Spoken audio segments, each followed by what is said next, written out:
প্রদেশ কংগ্রেসের পক্ষ থেকে আমরা অভিনন্দন জ্ঞাপন করছি।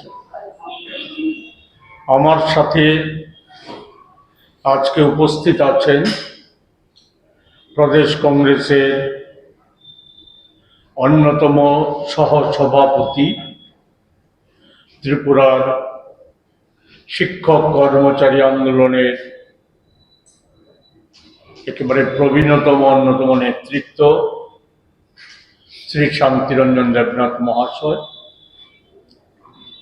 আমরা যে বিষয়টা নিয়ে আপনাদের আজকে দৃষ্টি আকর্ষণ করতে চাই সেটা হচ্ছে দেশের বর্তমান আর্থিক অবস্থার পরিপ্রেক্ষিতে আমাদের এই বাজেট অধিবেশনে গত শনিবার দিন দেশের অর্থমন্ত্রী যে বাজেট উপস্থিত করেছেন সেই সম্পর্কিত বিষয়ে দৃষ্টি আকর্ষণ করতে চাই।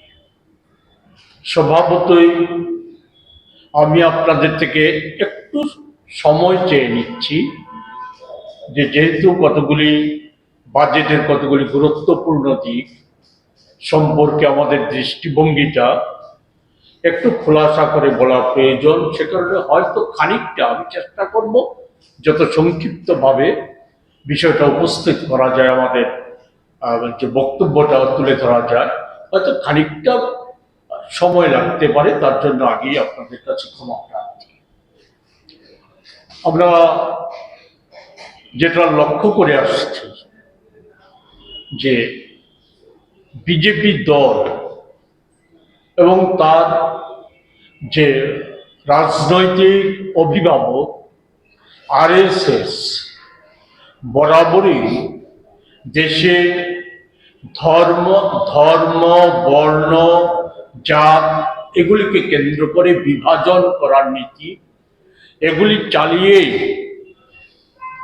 তারা উগ্র সাম্প্রদায়িকতা একদিকে যেমন সৃষ্টি করেছে, অন্যদিকে মিথ্যাচার, প্রতারণা, বিশ্বাসঘাতকতার মধ্য দিয়ে তারা বড় হয়ে উঠেছে। এসব মোদিজির জমানায় একেবারে বহুলভাবে এই বিষয়গুলি বেড়ে গেছে। এরা এমন একটা জায়গায় চলে এসেছে যে আমাদের দেশের সর্বোচ্চ পদে যারা আছে, দেশের রাষ্ট্রপতি, আমাদের স্পিকার, লোকসভা রাজ্যসভার চেয়ারম্যান, এই যে পদগুলি গুরুত্বপূর্ণ সাংবিধানিক পদগুলি, এগুলিকেও রাজনৈতিক সংকীর্ণ স্বার্থে ব্যবহার করছে। আমি তার খুব বিশদ উদাহরণ দেব। আমি শুধু বলবো যে আমাদের দেশে একজন আদিবাসী মহিলা রাষ্ট্রপতি, ওনাকে দিয়ে এই ধরুন গত প্রজাতন্ত্র দিবসে বা তার আগের বছরে যে জাতির উদ্দেশ্যে যে বক্তব্য ওনার মাধ্যমে প্রচারিত করা হয়েছে, বা এই বাজেট অধিবেশনের শুরুর সময়ে যে বক্তব্য ওনাকে দিয়ে প্রচার করা হয়েছে, ওনার বক্তব্যের সাথে আর একজন আরএসএস বা বিজেপি নেতা যে উগ্র হিন্দুত্ববাদী প্রশ্নে যে বক্তব্য উপস্থিত করে আসছেন দেশে, তার সাথে খুব একটা পার্থক্য খুঁজে পাওয়া যায়নি। মোদিজি সহ কেন্দ্রীয় সরকারের যে মন্ত্রীরা বা বিজেপি দল দেশের অগ্রগতি, দেশের অর্থনীতি ও নানা সমস্যা সম্পর্কে মূল বিষয়গুলিকে আড়াল করে যে মিথ্যা এবং প্রতারণার আশ্রয় নিয়ে চলছে, সেই যে বিষয়গুলিও ওনার বক্তব্যে উঠে এসেছে। যে দেশের মূল সমস্যাগুলি বেকারত্ব, অর্থনৈতিক সংকট, সামাজিক ক্ষেত্রে আমাদের দেশের যে বর্তমান যে অস্থিরতা, আমাদের দ্রব্যমূল্য বৃদ্ধি, আমাদের দেশের মহিলাদের একটা বিপজ্জনক জায়গায় নিয়ে যাওয়া, এই সমস্ত বিষয়গুলি ওনার বক্তব্য উঠে আসেনি। ওনার বক্তব্যে প্রধানত মোদিজি এবং সরকারের জয়গানের বিষয়গুলিকে উঠিয়েছে।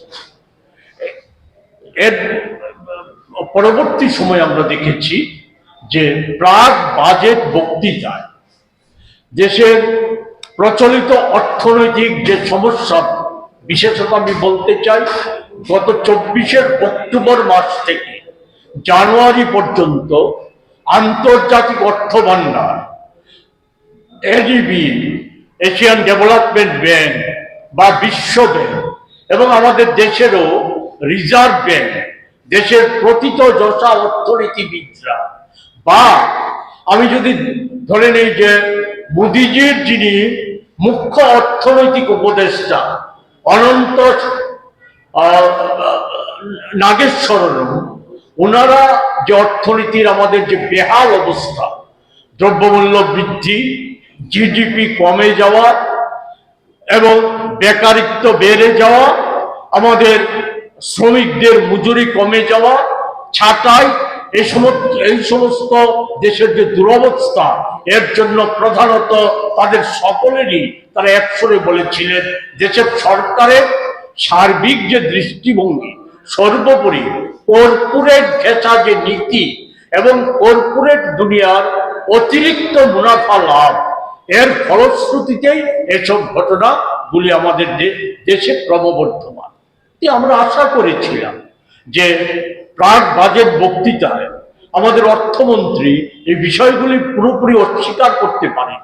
দেশের আর্থিক সংকটের ক্ষেত্রে উনি অন্তত স্বীকার করেছিলেন যে কাঙ্ক্ষিত যে লক্ষ্য ছিল জিডিপির 60% পৌঁছে যাওয়া, এটা সম্ভব হয়নি। জিডিপি 6% এদিক সেদিক কাছাকাছি হচ্ছে।